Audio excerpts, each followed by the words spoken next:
Here's one. How would I prepare for a session? Okay.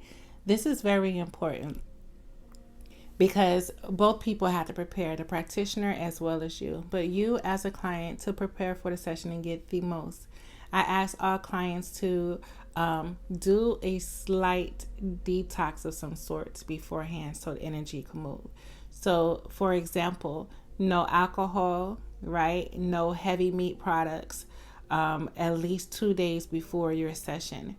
Um, you don't have to go vegan, but I would advise to kind of stay off of the meat for 2 days at least. Why? Because it takes energy to burn off the food that you eat, right? And meat products, especially red meat, or some meats take a longer time to break down, and it takes more energy in your body to break those things down. You want to be able to use your own energy to be able to heal you, and you want it to be at an accelerated rate or a more flowing rate.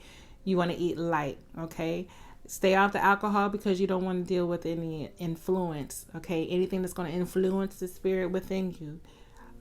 Same thing with any and the other influences and drugs. Okay, take your medicines, of course, but anything else that may influence your mind, weed, whatever. I know y'all call it plant medicine, but you want to be in your mind without any crutch before you come into a session, right? Drink plenty of water, and let the work up.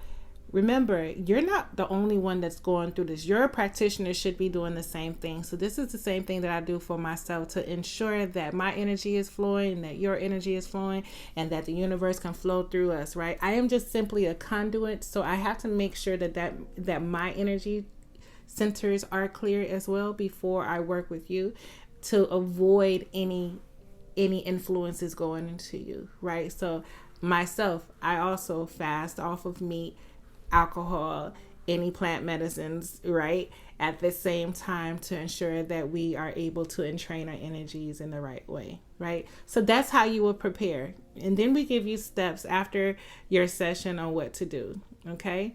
So, yay. Ask away. Have a good day on purpose, okay?